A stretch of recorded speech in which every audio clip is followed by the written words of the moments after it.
Yeah, Amy Adams, I just don't. I see her more as a traditional seeming Jedi. You know? Okay, let's do this thought experiment because this just popped into my head, so I have to say it.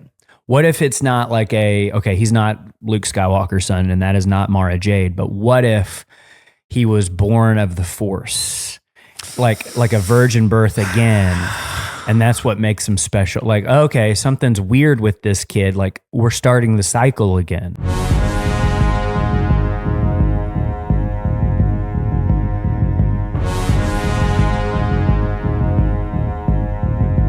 Dun, dun, dun, dun, dun, dun, dun, dun, dun. I'm Tom Cruise.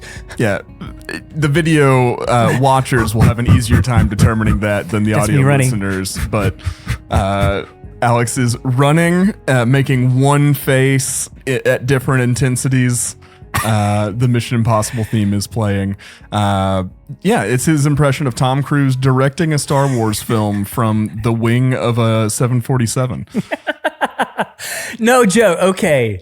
So a lot of Star Wars news happened within the last week. One of the top ones being that Tom Cruise visited the set of Star Wars Starfighter. Yeah. Gunfight, gun battle. Yeah, I don't even know where to refer the listeners to understand that reference. It's been in our lexicon for a minute now. Okay, so I don't know why he was visiting, but he was visiting the set actually not that long ago, and Sean Levy revealed this in an interview. And I think people are actually kind of blowing this up to be more than what it actually is. Like, Tom Cruise was just there and he held a camera. Yeah. I think the big news to me was that he held the camera during a lightsaber duel in Starfighter. That was way more interesting to me. I'm like, yeah, okay, Tom Cruise was there. That's fine. He's an intense guy. He gets involved in whatever he's doing. So it makes sense that, he couldn't keep his hands out of a movie set that he was on. Like, yeah, okay, cool. Yeah. But like you said, the bigger news, I think, is that there's a lightsaber duel in Starfighter. Yeah. With a name like Star Wars Starfighter, I almost kind of thought the action was going to be relegated to like space battles and dogfighting and things like that. Because in a movie like Gun Battle Gun, you don't expect samurai swords. Exactly. But this is indication that not only is, I'm assuming, Ryan Gosling gonna be wielding a lightsaber. No, I don't assume that. Oh, you don't assume that? No. Okay. But you continue on because that's interesting. But we also have an antagonist that is also wielding a lightsaber, and that's a huge deal because I don't think we've gotten really much of many details about who the enemy of the movie is. So okay, so let's talk about this because yes, we're here to do the Mandalorian Rewatch, and we're going to be talking about the Book of Boba Fett episodes 3 and 4. Which get ready for that. It's gonna be a time. It's gonna be something. I think the patrons are probably going to recognize a familiar energy on this main feed recording. Yeah, it's called No Notes Alex on this one. Exactly. Yeah, we're shooting from the hip. It is.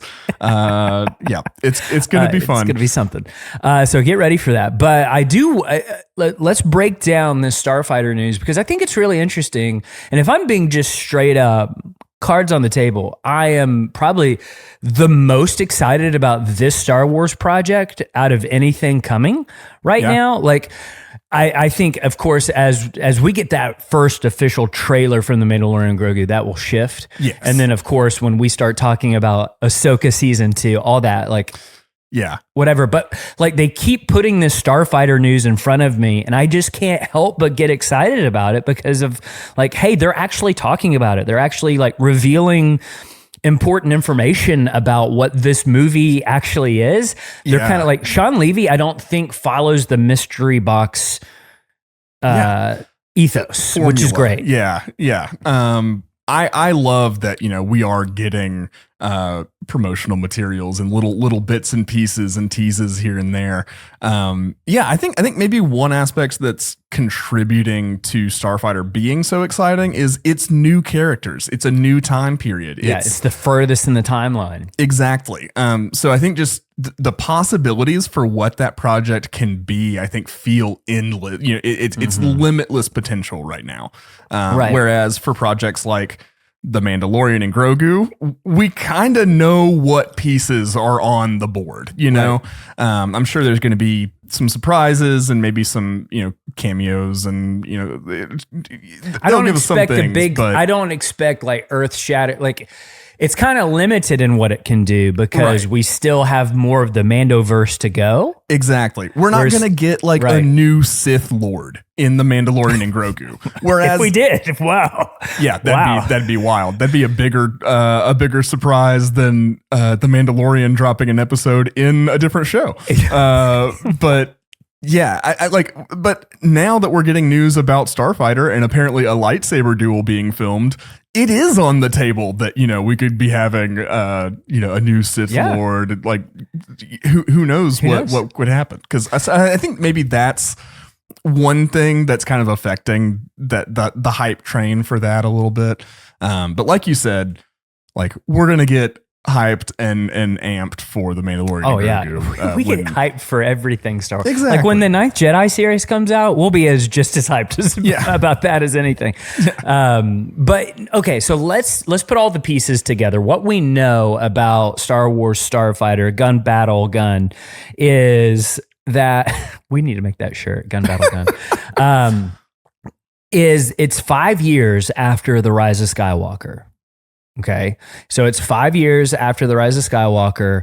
We know that pretty much that from the reports that we're getting, like from Variety and stuff, is that Ryan Gosling plays the young boy's uncle. Yeah. And seemingly trying to get him from point A to point B. Now, a lot of people have speculated that point B is Rey's Jedi Academy. Okay. Right? Okay. Yeah. I would probably assume that as well. However, I don't think I don't think that means it's Rey with the lightsaber necessarily. Right. I actually don't think that it's Ryan Gosling with the lightsaber either. I think he is just the courier. I think he's the mailman in this situation, like a Han Solo hired to do a job, but he's got more personal stakes in it because he's the uncle. So I think he's a starfighter pilot. Yeah, and he's trying to get the young boy to point B. Okay, I think that Maya Goth is the one with the lightsaber, and I don't think Matt Smith is. And here's why: he was recently on like a BBC interview a few weeks ago, and like they were talking about his haircut, and he's like, "Yeah, I had like this little point down. It's a military style haircut," and that was a clue to me. I was like, "Okay, interesting." So I wonder if he is like almost like. I keep thinking of like, and this is a really maybe a terrible analogy, but like someone who's got someone like on a leash, right? And letting that person off on the leash is like the Mia Goth character, almost like a Ben and Shay or a Balin and Shin. Yeah. Maybe less Balin with Matt Smith's character, because I don't actually think he's a force user based on that information he gave me. If he's the military guy, I think he's letting Mia Goth go hunt. Yeah. If that makes sense. And she's a force user. That makes total sense. It could be something like, I don't think we're going to have like, the Empire back or the First Order, but like it could be a force like that, some kind of military type organization that. Do you think it's First Order Remnant? It could be. My only hesitation with that is I think we're doing so much with the Imperial Remnant right now in the Mandoverse that I think that just gets cluttered. It does. Like it doesn't mean that that's off the table because, we've had like 3 Death Stars, basically. So, we could just be running it back in that way too. But I think they'd probably try to do something new. I'd love to see something. Yeah, I'd love to see like almost like the equivalent of the Trade Federation. Interesting. Actually taking over and getting into power and stuff like that. I think the real world themes you can explore like with corporation that are. I think that material's rich. But yeah, so instead of like this, traditional looking fascism, it's more of like this like a corporocracy. What do you call that? Yeah. Like more of like an oligarchy situation. Yes. That would be interesting. I'd be down for that. I get the sense, and this does kind of excite me. Like there's a new thing rising. Yeah. And Matt Smith is maybe a part of whatever that new thing is, and they're using Inquisitor type Force users. Yeah.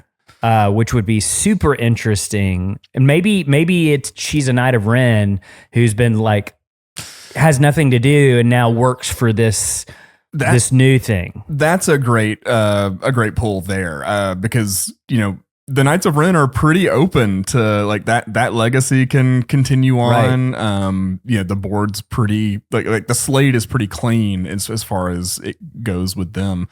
I do think like there's not really any doubt in my mind that Mia Goth is playing a character like that. Yeah. She just the types of characters she likes to play and usually gets cast to play and stuff.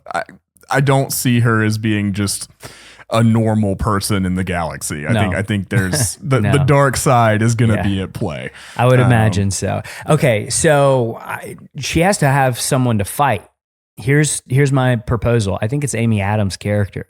Yeah, and maybe it could be in the family, sort of, with Ryan Gosling and the nephew and or the mom. She's the mom. Yeah, of the kid, and like maybe defending and holding off Mia Goth's character while they escape, and then Matt Smith's character is another fighter pilot. Yeah, and so you know what I mean. So you kind of have that parallel a little bit, maybe. That's actually I think there will need to be a fighter pilot based villain to be the foil to Ryan Gosling's character. I think that's a great observation. Man, you're really nailing the Starfighter speculation. I've been thinking about it a lot. Now, this is where we get irresponsible with the speculation. This is the 50th anniversary Star Wars movie. This is celebrating 50 years of Star Wars. Do you connect it all the way back to original Star Wars? Because we haven't really even talked about this. We're getting the original Star Wars back in theater in that February. Do you connect it all the way back? Meaning, is this kid Luke Skywalker's son, and is Amy Adams a version of Mara Jade? Is that crazy? I think you're right for bringing it up. I'll say that. Yeah. I get really hesitant just from a narrative standpoint with all of that. I think I'm really looking forward to Starfighter having a clean slate and being able to tap into pretty much unlimited potential. I agree. Without any of the baggage of previous stories and stuff like that. I'm sure there will be some light connections. This is Star Wars. Star Wars references itself. It's just something it does. But in terms of like really trying to connect it in that way, I think the sequel trilogy has already done that plenty. I think it has brought the original trilogy to a new generation and kind of done its job in that regard. So I would really love Amy Adams to just be like, some other Force user that Rey met at some point. Just a redheaded Jedi? Yeah. And I mean, maybe that's enough of a reference. I don't think she needs to have a relationship with Luke or anything. She doesn't like that. really feel like Mara Jade. That's the thing, is like when I think of Amy Adams, I don't think Mara Jade, but I also didn't think Lois Lane either. So right. That's true. Like, so weird fan casting for Mara Jade, Becky Lynch. Yeah, that's more of the vibe. Yeah, especially right now that she's doing a heel run. Yeah, that's more of the vibe. Amy Adams, I just don't. I see her more as a traditional seeming Jedi. Okay, let's do this thought experiment, because this just popped into my head, so I have to say it. What if it's not like he's not Luke Skywalker's son and that is not Mara Jade, but what if he was born of the Force? Like a virgin birth again.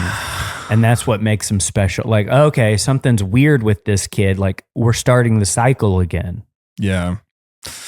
Interesting. I mean, you know, there's still tons of questions we have about the Force prophecy, you know. Did Anakin fulfill that in any way? Was it fulfilled through his son Luke? Like, is it something that happens once, or is it a cyclical Ragnarok type deal? That's my bet. I think there's a lot of room to explore that kind of thing. And like maybe another like virgin birth might be a little much, but something like that. I'm ready for another look at the Chosen One prophecy and what that means for the cosmology of this universe. Okay. Now that we talk it out, I don't really think it's going to be that either. But like I do wonder, why is the boy being hunted? I'm assuming he's Force sensitive and he's going to end up at the Jedi Academy.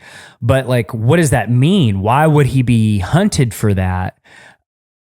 Whatever the bad guys are a part of, are they trying to build up a Force army? Well, like, what's their goal in hunting him? Is it just to kill him so that there's no more Force users, or is it for something else? Kind of like, you know, like there's the same reason Grogu is always being hunted. Yeah, is because of his Force abilities. But like, is it more of a like, we want you so we can turn you into one of us? Right. Yeah. I've always been thinking of it under the Inquisitor model, like, you know, in between the prequels and the original trilogy, we've got so many stories of the Inquisitors hunting, you know, Force sensitive children and Jedi trying to protect them and stuff like that. But that all kind of starts falling apart because the motive is gone when you remove the Empire, right? When you remove the Emperor, when you remove the Sith Lords who are trying to start a new order in the galaxy, or realize one that has been building for millennia. So I think, you know, it does beg the question, like, who are they trying to get the kid back to? I think it'd be really cool to see a new kind of try at a Sith Empire. Maybe they saw what, like, overtly, like maybe they saw what Palpatine was trying to do and saw that it didn't work. And they're like, look, Bane got it wrong. The rule of two is kind of out. Working in the shadows is out. It didn't play out for us. We spent all this time doing nothing for what? We're just going to rule out in the open. And maybe, you know, two Sith Lords just decide we're going to start a new empire. Yeah, well, that's what the Sith do. If you look at the past of the Sith, they always change. Like, they don't ever stick to the rules, or they like reinvent themselves. I would totally love that. Yeah. There was a very similar storyline in the Old Republic where, like, when Revan and Malak went to the unknown regions, they found a Sith Empire kind of already in operation, and they turned Sith in order to come back to the galaxy and like prepare the galaxy to fight this other Sith Empire. What if, just stay with me, there is another Sith Empire, maybe like in the unknown regions, that's been operating totally on its own and comes in. That sets up the new Jedi Order movie in a spectacular way of like, how does Rey deal with like an already established Sith Empire that nobody knew about? Yeah. Maybe even has like a whole army full of people and she's just trying to train everyone up. Now so here's kind of an interesting connection to that. Starfighter takes place 5 years after the Rise of Skywalker. The new Jedi Order movie is supposed to take place 15 years after the Rise of Skywalker. This kid would be adult, like by the time of that movie. You know what I mean? Those are definitely going to play into each other. Yeah, for sure. There's no way that they can't. And then when you consider too everything that's gone on with the Ben Solo movie and like, is that going to happen? I think that they're going to like eventually, even if they don't make that its individual movie, they saw the response to that. Yeah. I think they're going to bring him back in some way, weave that into whatever plans that they were doing. You know, and I think these like these movies that we're getting that are not a part of a trilogy, like Starfighter, The New Jedi Order, maybe there's going to be another one. It's kind of like, okay, if, just pretend we, in the late 80s to, when we got the sequels, we were waiting on the sequels, and until then they were just making movies that moved the timeline forward. It's kind of like that, right? Yeah. Like all this is still setting up episode 10, 11, and 12, right? Whatever that's going to be. Yeah. So I don't know. All of this is super exciting. I think that whole era, post Rise of Skywalker era, just has unlimited potential. You could do anything in it, and I'm just super excited about what that could be. Yeah. And I'm kind of ready for I'm not saying I'm ready for the Mandoverse to end or anything, but I am ready for the pieces to be set in the Mandoverse to where it's let's get a satisfying conclusion, and then let's just focus all of our attention on that era. If we do TV shows, let's make it in that era. If you know what I'm saying, let's get some momentum in that new direction. Yeah, I agree with you. I think it's I'm really reassured just by talking through all this and stuff, because and thinking about getting a couple of more standalone movies going in, before we jump into another trilogy commitment or something like that, because it shows that there's more of a plan being laid out, I think. And kind of more of a road that's being paved ahead. And that's something that we've been kind of asking for a while. Yeah. So it's really cool. I'm so excited for everything coming out. But we actually gathered here on this podcast today to talk about something that has already come out. Yeah. So like we have talked about, we are on the road to The Mandalorian and Grogu, coming out this year, May 22nd, 2026, which is just around the corner. I mean, it is going to be here before you know it. And so we have been doing this. We've rewatched every single episode of The Mandalorian, episodes of The Clone Wars, Star Wars Rebels, The Mandalorian Season 1, Season 2. You can find all those episodes. We did those kind of the last half of 2025, and now we're on the Book of Boba Fett. We're going to be covering episodes 3 and 4 today, which is The Streets of Mos Espa, and Chapter 4, The Gathering Storm. And then next week, what we're going to do is we're going to just isolate Chapter 5 by itself, because it's essentially it's a Mandalorian episode. Yeah. So we're going to isolate that one by itself and talk about it, because it's one of our favorite episodes. But let's jump into these two, and we're going to kind of generally talk about these in a way of okay, let's examine how it impacts maybe The Mandalorian Grogu, but then also just kind of have some fun with it. Because if I'm being honest with you, Mac, Chapter 3, The Streets of Mos Espa, not my favorite episode of all time. I'm with you there. It's these two episodes are some of the hardest to really get into and enjoy at the level they were intended to be enjoyed at. I'll say that. Because I really enjoy watching these. Because there is Star Wars. Yeah, and the whimsicality on display I really like, and has nothing to I think a lot of people have the wrong complaints about these episodes. Yes. It's more of the narrative just doesn't really move. That's my problem. It's and we never focus on, we never let anything build correctly. It's just a lack of focus and stuff like that. It's character choices. It's that kind of stuff. That's the reason why I don't think these are maybe the strongest. And I'll say that 4 is also much stronger than 3. I'd 100%. But the things I love about it are actually a lot of the goofier, sillier. I love the Rancor stuff with Boba Fett, and jumping ahead a little bit with Danny Trejo and all of that. And I actually really like the scooters, and the idea that these kids who are growing up in this place that offers them absolutely no opportunity are still finding ways to express themselves, make a little community for themselves that they're proud of in this little scooter gang and stuff like that. Vespas. Yeah. They look really cool, but Okay, so that scene, I think most people, like, especially on the internet, would say this is like Star Wars lowest point. Yeah. Here's kind of my take on it. It's so bad, it's good.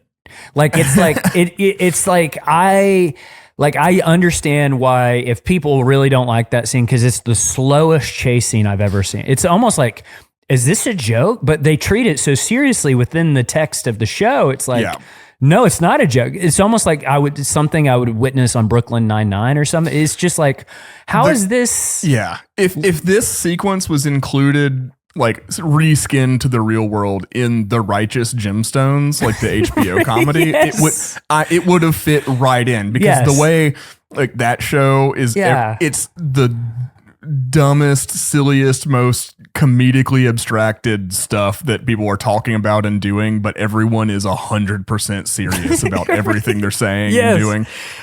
Like none of the characters or performers are taking anything as a joke, right? And that's like the same kind of comedy that creates watching this, I'm like, I could run and catch this speeder, I think, faster than everybody else on the speeders. Yeah, like I can just run up and jump in the Major Domo speeder and stop them. Just like, what are we doing here? It also has a little bit has the effect of like there's like a lot of Bollywood stuff and I'm not trying to say anything about Bollywood in general, but like a lot of the meme-ified stuff that reaches us is like, you'll see, it's just someone pulling up to a house in a car, but they make so many cuts from so many different angles that it like takes 36 seconds to get through this whole shot, and like they're trying to inject action into something that where it doesn't exist, and that's the feeling that chase sequence gives me. It was odd, and we'll get there, but it's a little bit later, but it's I don't know, like I don't hate it like that, like that's not like what you said. The issues that some people have with this particular episode are not the issues that I have. The issues that I have are, you just ignored one of the greatest episodes that was on last week in the Tribes of Tatooine. Exactly. And undid all of it. And we're not we're like, just moving on from it. Super strong narrative threads that you started weaving together. We're just forgetting about it. We're just moving on.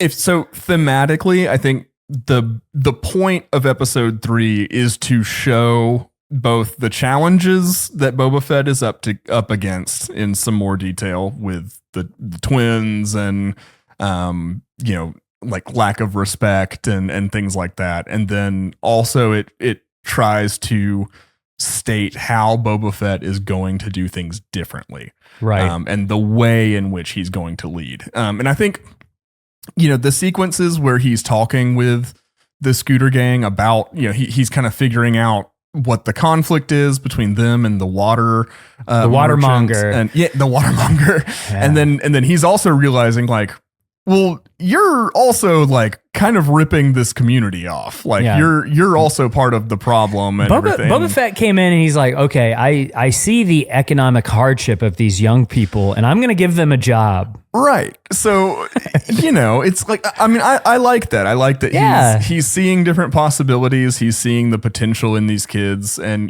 gets them on board and they end up being very effective for him. Especially when, in a time of crisis, I guess. Okay, let's talk about the watermonger. He comes to Boba Fett and he's kind of placating to Boba Fett and making all these grand gestures that feel inauthentic. I think Boba and Fennec pick up on that. Yeah. He also mentions how, and this was mentioned in the last week's episode too, how Tatooine used to be covered in water. And I remember when he mentioned that a second time, I was thinking, oh my God, this is are they laying the foundation of a huge story point for this show? And no, they were not. But I remember thinking that at the time of like, this matters. We were speculating that maybe Boba was trying to fill the Mos Eisley Basin with water, and give it to the Tusken people, and we were speculating all kinds of stuff like that. Cleanse Mos Espa of its sins and make things right. No, but despite being a cool lore drop, it is confirming some stuff that had been kind of talked about with Tatooine before. It's just reminding us of all the cool stuff that we want more of that we don't get, I guess. Can we talk about why that is real quick in case people have forgotten that Tatooine was indeed covered by water and it's no longer. And the reason for that is, now this is in Legends, but I'm going to assume that it's also the canon version as well, because they kept mentioning it almost as if it were the same thing. Right. It was the Rakatans. Yeah. The Rakatans came to Tatooine, and it was a water aquatic planet, and the Tuskens were already on there. I think there was evidence that the Jawas were already on there, uncovered. Yeah. And what's really cool in the comics, you can see the Tuskens' faces and the Jawas' faces, which you assume it's a version of them. And they're being enslaved by the Rakatans, and you can see the Rakatans terraforming the planet a little bit and kind of ruining it. And that's what happened to it. Now, that's also when I go back to thinking about Starfighter and the New Jedi Order. Now, sorry, I had to bring this up. The New Jedi Order in the Legends version, they're dealing with an extragalactic species called the Yuzan Vong that come and try to take over, and they're coming in. Now, here's what I would do. The canon version of that, I would make the Rakatans return.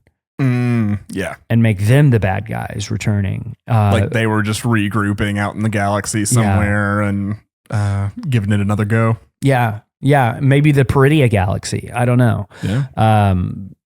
Or the Zepho or something like that. All that to say, I think that's really cool how they mention it 2 times.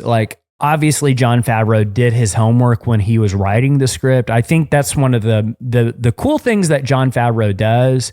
And even if he didn't insert that line in, maybe someone like Pablo Hidalgo mentioned hey, you could use this in there. Yeah. The fact that he listens and allows that into the scripts, I think is super cool, because that just kind of the world building aspect of all of that, I think, is just incredible. And that's why there's so many moisture farmers on Tatooine, because buried deep down, there's still water somewhere down there. Right. And I like that quite a bit. So anyways, the Watermonger is being kind of a jerk. He's saying all these kids are ruining everything for him. Boba and Fennec go to check it out, and we get our really cool characters who are all modded up. They all have some sort of go-go gadget modification to their body. And Sophie Thatcher is leading that group. And I remember our speculation back in the day is is she playing Arla Fett or is she playing Boba's daughter or something? I wish. Yep. Because that would have been a really cool narrative thread of I would love to see Boba be a dad. Right. With all his father issues. He's got daddy issues. Yeah, exactly. And that would be the most direct way to explore all that. Sure. Yeah. But regardless, it's cool to have Sophie Thatcher in Star Wars. She's had a huge career kind of right after this. Really blew up from Yellow Jackets is one of the big things. She was just a movie Companion. She recently said a few weeks ago she would love to come and do another season of the Book of Boba Fett. All right. I mean, I'm down. Let's do it. Again, I'm here for a second season of the Book of Boba Fett. Oh, There's so much potential.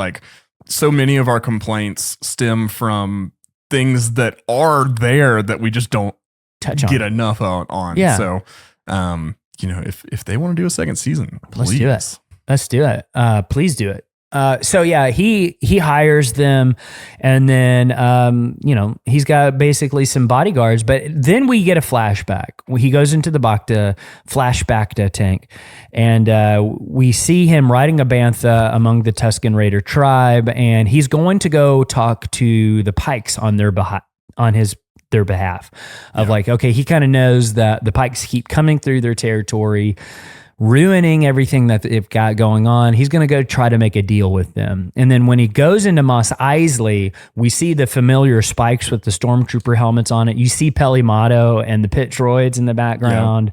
Yeah. And he goes and he talks to the Pikes, and he kind of says like, hey, listen, we've got this area under control. I'm speaking for the Tuskens. If you want to keep coming through this area, you've got to pay a toll to us. And I speak on their behalf. Right. He's accepted his role as part of their tribe, and he's trying to advocate for them, as somebody who can get into the room, because I don't think, an actual Tusken could probably even get this far. No, they would kill him as soon as they got near Mos Eisley, probably. Right. So, it's that's where he's starting this episode, is like, he's all in. He's part of the tribe. He's trying to broker a deal to make a lasting peace. Yeah. And it doesn't go well because the Pike leader says that the Kenton Striders have already kind of taken care of that. That's the swoop bite gang that we saw causing terror earlier. Yeah. And I think the Pikes are just kind of using them as like an excuse of, oh, don't worry about it. You know what I mean? Like, yeah. They're kind of drawing Boba's eyes away, knowing that they're already going to go kill that tribe and blame it on the Kenton Striders. And so that way Boba doesn't have anything to do or look towards the Pikes and what is about to happen. Right. And so this is basically payback, because when Boba returns, he sees that the entire tribe has been wiped out. And I think this is my problem with the episode, is like, that was a huge mistake, I think, narratively, is to kill all of them. Yeah. Like, I was expecting the Tuskens to come back in the finale and save Mos Espa. Yeah. Under the direction of Boba. And like, maybe like a slightly older child is now leading the Tusken survivors of that tribe. You know what I mean? Like, and like we hoped is like that integration of Tuskens back into Tatooine society. Right. But no. Yeah. I think maybe like narratively, from a writing standpoint, it looked like there was no way to kind of get Boba back into the events of the galaxy that we're concerned about and would anticipate Boba to be, if they're still alive, if they're still there. But I don't think that that's the case. I think there's actually more story potential and more character growth and stuff to be had in leaving them alive. Like there's so many other motivations for getting Boba back in. Just some of the Tuskens could have been wiped out. Right. But then some still here, and Boba Fett sees that, okay, it's never going to end unless I'm going to go change Tatooine. Exactly. I got to go get my armor to get back in charge. Yeah. But now it's just like, okay, you lived this life and were part of this community for a brief moment in time, and now the only thing that's left of them is the lessons you've learned. And the gaffy stick that you got. But so like, that's just, I think narratively there's more potential in keeping them alive, and it was an easy choice just to kill them all off. Yeah. I think I agree. I think if like he almost promises like, I will protect the Tuskens on Tatooine, and this is how I'm going to do it, is I'm going to take over Tatooine. Yeah. And ensure your safety. That's a great motivation to me. Like, okay, cool. Right. I'm down for that, because you are my family. Like, I never had a family, and you chose me to be in the family. And so for that, I'm going to take care of my family. But now it's just like, okay, I lost my family, so I guess I'm going to go take over Mos Eisley. Or Mos Espa, yeah. Sorry, I think I've been saying Mos Eisley. It's, the Mos E names are tough. Yeah, but you haven't. Okay, so then he's interrupted by this flashback to Tank. It's so funny. Chrysanthemum just straight up attacks him in his underwear. Yeah. And just is throwing him around the palace room. It's not looking good for Boba. He grabs the gaffy stick at one point, stabbing him. Nothing is really working to hurt Chrysanthemum. Chrysanthemum feels almost invisible. Yeah. And then invincible. Sorry, not invisible. He's definitely not invisible. The opposite of invisible. Yeah. Then the mod kids come to go gadget things, and like that's also like a little unbelievable. Like Chrysanthemum would just literally kill all of these kids. My whole problem with it is that where's Finnick? Like she takes her. Okay, so I remember too. We started spinning a theory of like, what took her so long? Is she going to betray him? We can't trust Finnick. She's got her own plans and plots. She let him in. Yeah, like that's where we were at. Just because it seems so. I guess she was just in her own chambers asleep during this or something. She had to get ready. I don't. But like with everything else that we see of Finnick, she should have been all over this. And like she is a believable way to get Chrysanthemum dealt with, right? I mean, and like I think that would have been a cool like point of like you can never trust the underworld, right? Like, and like what if Finnick is the big bad this whole time? What a formidable opponent, you know? Like she's like manipulating Boba into doing all these things. Like that would have been really really cool. But I'm also glad that she's not a bad guy because I like what we've got. She's a good guy. And she is like, she's the first member of the new family that, but like, and I mean, I know they're a crime family, but I mean, in the more spiritual sense, you know. Sister Finnick. Yeah. So they all work together. Finnick finally shows up, whatever she was doing, and they push him down into the Rancor pit, and there's nothing down there. I also like that the Gamorreans had to jump in, and they're, you know, buff Gamorreans trying to do their thing. They're not getting fed well anymore because Jabba's not there. But then the next day, the Hutt twins come, who are going to be in the Mandalorian Grogu movie. We talked about that last week. The twins are there, and they basically come and say, hey, we're really sorry about that confrontation that happened. Please forgive us. We have a Rancor here for you. If you want this area, go ahead, because there's about to be a big war and we want no part of it. We're going back to Nal Hutta. Yeah. Now, I think there's some manipulation in this and saying like, they're playing both sides. I think they're trying to like, okay, if Boba wins, we gave him a Rancor. If the Pikes win, we can take this back over. Yeah. Right? Yeah. The Hutts are the best to ever do it, right? In terms of crime and organized crime and all of that. They're the oldest gangsters in the galaxy.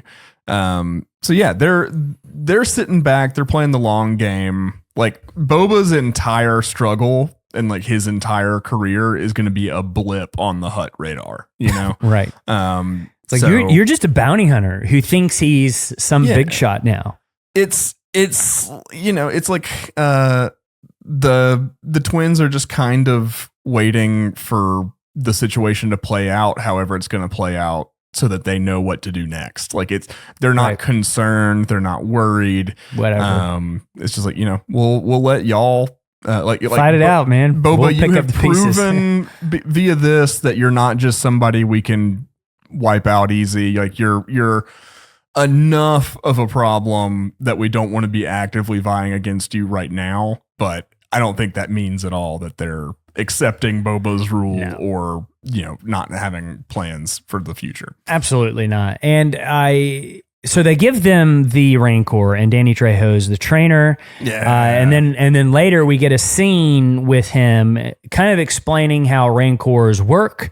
And they also mention like the witches of Dathomir used to ride them. So I'm wondering in Ahsoka season 2, are we going to see some witches of Dathomir riding some Rancors on Dathomir? That would be cool. That would be cool. I guess Dathomir is the Rancor's native world. I don't know. That would make sense. They seem pretty Dathomirian. They do. Almost like they were created. Right, like bred to be like these monsters that they like ride. Golem-y a little bit. Like not Gollum from Lord of the Rings, but like Golem. A golem. Yeah. Okay, so all that happens. He is not mating. That's not the right word. Nope. Imprinting on the Rancor. He's not mating with the Rancor. No, he is not. I missed unless that I forgot scene, something. if that's in there. Yeah, I don't know. Maybe the Disney Plus version has now taken that scene out. No. They do that with some of that content. I don't know. It's on the Blu-ray version. Oh, gotcha. Yeah, it's okay. Yeah, the Rancor will imprint it on whoever it sees first, and a bond will form. Keep talking. I gotta plug up my computer. Spoiler alert, I did not plug up my computer and it is about to die. You keep talking, Mac. Okay. I, for one, really love, the aspect of Boba's character that they introduce with the Rancor primarily. That is his love and affection for animals. We're actually going to see it in the next episode, and chronologically it would have happened in the past. But as they're giving us the information, this is the first real indication we get that Boba's got a real soft spot for animals and wildlife and stuff like that. I think it's a really cool additional aspect of his character that doesn't fit with the traditional idea of Boba Fett that we had from the EU and just going on what we had in the original trilogy and stuff like that. But yeah, through all these scenes with the Rancor and the Bantha, it's just cool to see that almost childlike aspect of Boba Fett come out again. Yep. Tonwi, yep. I almost wonder if on Camino, those big pterodactyl things that they have, did he ever have one? Did he get to fly one? Or maybe he never did, and that's what he always wanted a pet, and Jango was like, no. They like it pretty clean here. I mean, it's hard to keep, you know what I mean? This is a laboratory. Yeah. So maybe he's always wanted a pet. So then they go to visit the mayor, and the mayor is gone. The mayor has left the building because the war is about to come, and the major domo tries to get out of there, and this is what triggers the chase sequence that is 5 miles per hour. Yep. We've talked about it enough, I think. Yeah. I mean, I do want to mention that one of them uses his leg, his robot leg, to stab it. That stood out to me. And then they crash, and that's pretty much it. Then at the very end of the episode, the Pikes arrive in huge numbers, and the episode ends. That's pretty much the entire episode. Not my favorite, but some good things in there as well, right? Some good things. It's just, I don't know. I'm having a hard time nailing it down completely what even about this episode does rub me so wrong, but I don't know. It almost feels like they phoned it in. I think that's the problem is they had a really good start, in my opinion. And then these next two are kind of we have to do these to get to what we're going to. Now, I will say this. Next week's episode, Chapter 5, Return of the Mandalorian. I know a lot of people give grief because it's it turns into the Mandalorian season 2.5. But remove that. I mean, that's just that's an out of universe thing too. If you remove that, the story is awesome. It's one of the best episodes of Star Wars television, in my opinion. Yeah. I love that episode next week, and it almost feels like they just wanted to get to that one, and so it's let's just go through the beats, without fully committing in a way. Yeah. Now, I will say this next episode, The Gathering Storm, is a little bit better. Yeah. It is mainly just, I think the relationship between Finnick and Boba is I really like their dynamic. I like because they're unsavory underworld types, but they're finding connection with each other. And I love that it's not in a romantic way. I love that it's truly it feels very almost brother sister kind of deal. I think their relationship and dynamic is what makes this episode a lot more enjoyable. Yeah, and this one is mainly all flashback. This episode is majority flashback. Yeah, it pretty much is. And it's also getting to a lot of the stuff. Where's his ship? How did he get his ship back? It's just like kind of cleaning up the narrative mess. Exactly. That's what it feels. That's the feeling. And so the actual events that are happening, if you plotted this out, there's nothing super notable. It's kind of just Boba Fett getting his stuff back and getting even and all of that. Right. Yeah.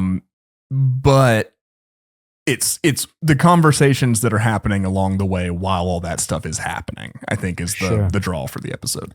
Yeah. Okay. It begins with him finding Finnick because of what happened in chapter 5 of season 1 of The Mandalorian. He even sees it from a distance of Toro and my boy Toro, and Din shooting the flares. He sees that with his bantha, and then he goes and he picks her up. Finnick, who has been shot by Toro, even though the timeline doesn't actually match up because he shot her in the morning, but it's still night when he goes to her. Like, was she just laying there all day and maybe it took that long to get to her? That may be the case. He may have been waiting, for everybody to clear out or what. I don't know what it is, but yeah. We get that scene recreated that's at the very end of chapter 5 of season 1 of The Mandalorian, and we confirm that is Boba, and he takes her to a mod parlor on the outskirts of Mos Eisley, where Thundercat is in here. Yeah, he's a bassist and vocalist and songwriter. If you don't know, he's just like a fun guy. I enjoy him. Because I'm fascinated by Tatooine culture. I love the idea that the youths of Tatooine are rebelling in a way of, think back to A New Hope. And what do you hear whenever they go into the cantina? No droids. Yeah. So their rebellion is to give themselves droid parts. Which, of course it is. Yeah, because the youths are gonna they're just gonna the opposite. Whatever it's the rubber band theory. Exactly. You pull it one way and it just goes exactly that far the opposite direction. So yeah, I do love that. So Thundercat works on Finnick, gives her a robo tummy, and she's all good now. Like, how far does that go? I don't know. It seems like extensive work to do in just a mod parlor, but yeah, you're like creating a mechanical gastrointestinal system. Like that's a lot going on. Where does it start? Where does it stop? Yeah, I don't know. And I don't think we're supposed to know. I think we're supposed to just keep. I don't think we're supposed to ask those questions, but we do anyway. That's what we do here. Boba takes her to the exact same spot she was shot. So when she wakes up, I guess she's not startled. But he does that. So. So he takes her right back to the same spot. He waits for her to wake up, and she's like, "What are you doing here?" And he's sitting against his bantha, and he explains what happened. She opens up her robo tummy and sees that, I have a robo tummy now. And they start talking through everything of like, okay, here's what happened to me. Here's what happened to you. We do actually get a little bit of, sorry about that. We get a little bit of motivation about why Boba is doing what he's doing. Now, here's my problem with it. I don't think it's strong enough of like, I'm going to take over the underworld because I want to. Yeah. This is the closest we get to a thesis statement for Boba Fett's character in this show, I think, is this conversation, this line. And I do think it's their best attempt to draw the line between what we've been seeing with the Tuskens and everything and what's happening. But like you said, it mechanically doesn't get us there. What? It because doesn't like... His reasoning is literally, I've worked for bad bosses and I'm tired of working for bad bosses. So like, I'm going to be a good boss. And it's like, okay, but why here? What about the Tuskens? Why? Like, surely if you were just trying to be a good boss and that was like what it comes down to, you'd pick a location to be a good boss on that's not Tatooine, you know? Yeah. I know there's old scores and all that, but it's just, yeah. I don't know. It's just not a strong enough motivation for me. However, I like the conversation. Oh, I do too. Yes. I just don't like how much heavy lifting it's having to do for sure for the rest of the show. For sure.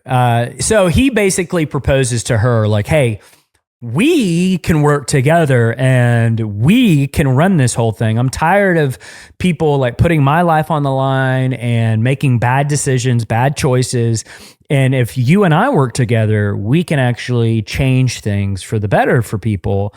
So why don't we do that? And he basically proposes a plan of like, let's work together. Let's go get my fire spray class gunship. And I remember the whole controversy around like, is it still Slave One? Is it the fire spray now? Who cares? I think they've used both on like toy packaging and stuff since this. I think it's just both. Like, Slave One, the name, like it's without the story of why it's called that and stuff, it's just the ship's name. I don't know. It doesn't have a ton of grounding.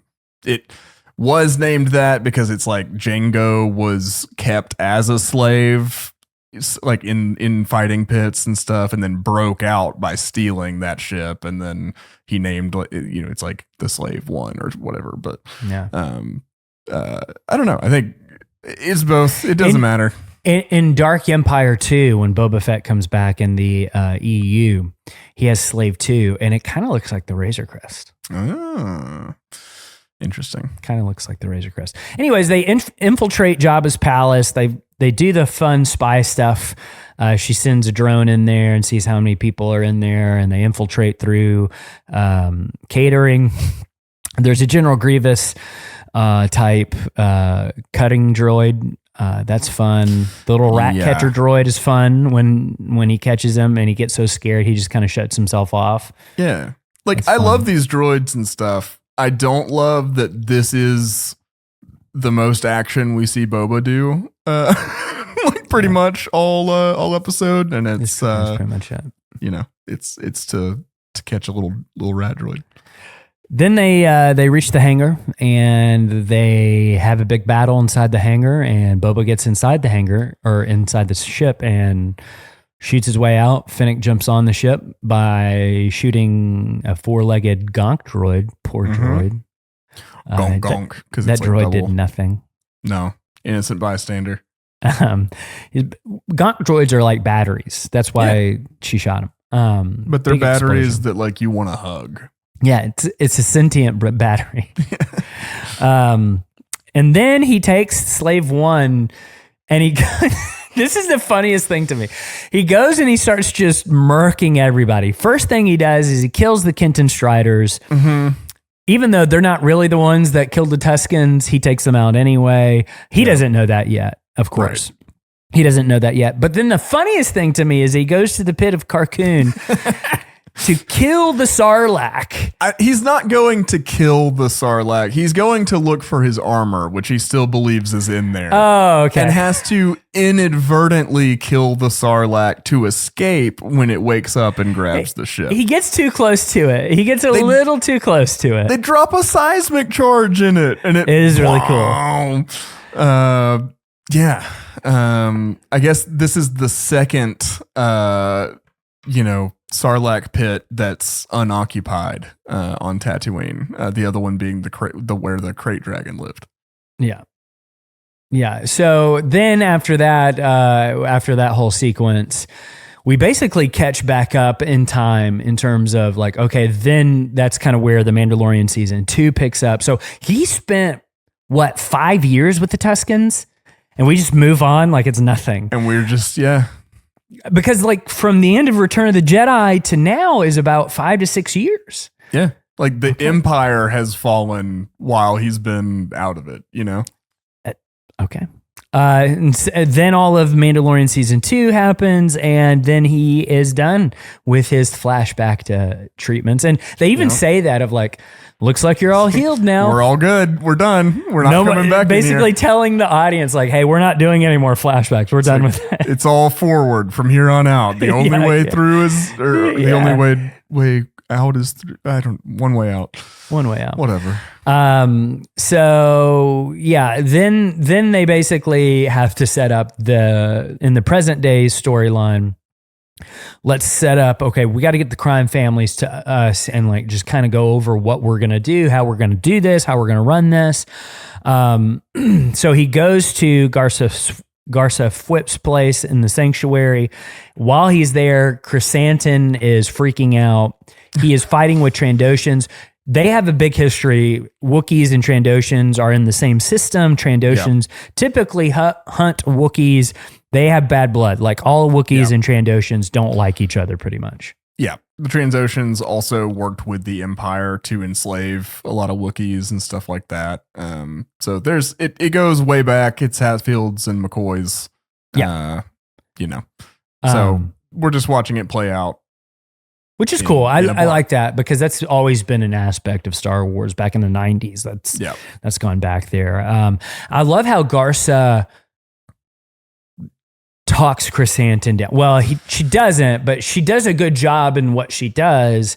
And like, I was thinking like, okay, is he looking at Garsa as someone like as a potential, like, this was a weird scene to me. I just think Garza, she controls whatever room she's in.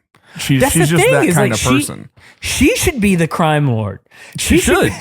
Like that's like she should. I mean, she has made her career solving very difficult problems while keeping an environment looking like it has no problems and feeling like it has no problems. That's such a specific skill.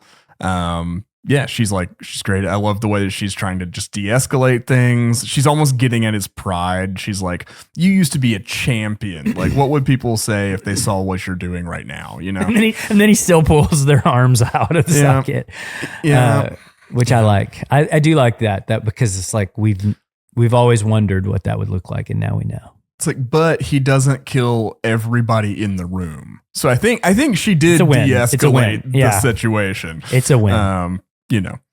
I love Garza. I think like huge mistake killing her off. Huge mistake. Like I want her to be a fixture in the Mandoverse kind of deal. Yeah. Like that's what I was saying. It almost felt like this scene was setting her up as that of like, she's kind of like the underworld Maz Kanata, which Maz Kanata is part of the underworld, but like it's like for the Mandoverse, you know what I'm saying? Like you could go to her and she could get you what you need at the sanctuary. She could provide that for you, but no, that's too much to ask for.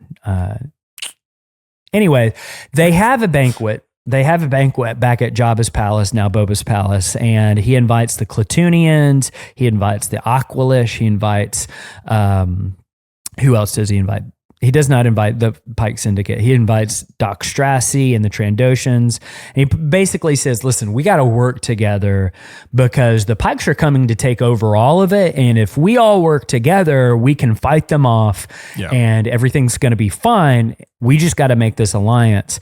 They all kind of say, yeah, we're in it. We're right behind you, Boba. But I think both Boba and Fennec realize like they're totally not with us as soon as they're leaving. They basically say like, hey, why would we get involved? We're just going to let you and the Pikes kill each other because that's going to make everything easier for all of us. And then Boba's like, all right, well, if you're not going to actively help me, the least you can do is give me your word that you'll remain neutral and you're not going to help the Pikes. Sure.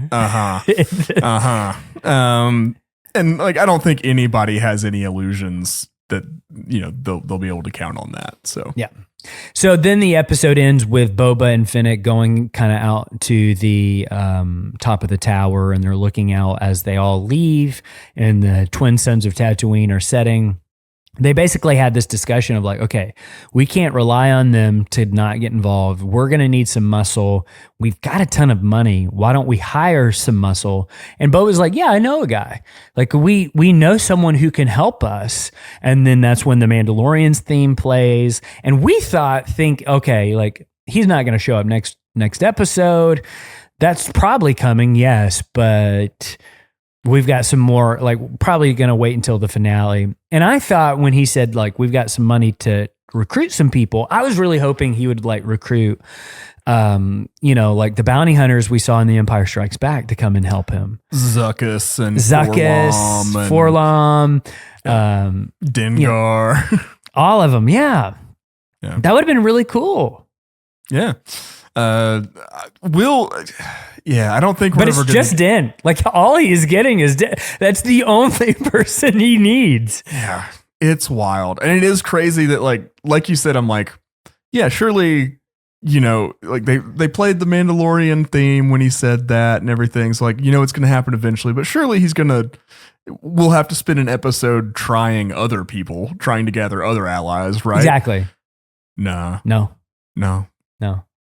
And I thought it would be like them leaving Tatooine to go to all these different places, like seedy place in Coruscant. Yeah. There's Bosk, right. Yeah. But nothing. But you could do that in season 2 if you made season 2. You could do like an updated Bounty Hunters War type thing. You could do that. No, so that didn't happen. It's just Din, but it also sets us up for next week's episode, which is one of the best episodes of Star Wars television, bar none. I love Return of the Mandalorian. It is one of my favorites. The whole aesthetic of it. I can't wait to talk about it. And we're gonna isolate that episode by itself. It's almost like 2 episodes in one, like the first half and then the second half where he gets the Naboo Starfighter. Yeah. But it's really cool. Cool. Well, this has been a great time talking about Starfighter and everything up top. It was great to speculate with you a little bit and then go over these episodes of the Book of Boba Fett. Like Alex said, next week we're going to be back with another episode of our Mandalorian Rewatch. And it's going to be a great one. Love all that. If you like what we do here, you can support us by leaving us a 5-star rating and review wherever you're listening, whether that be Apple Podcasts, Spotify, whatever. Also, if you really like what we do and you want to help us keep the lights on monetarily, for just $2 a month, you can join our Patreon and get access to all kinds of bonus content, and also a cool Discord community. A lot of cool stuff going on over there. But just thank you guys so much for listening, and we'll see you again next week. Keep the watch.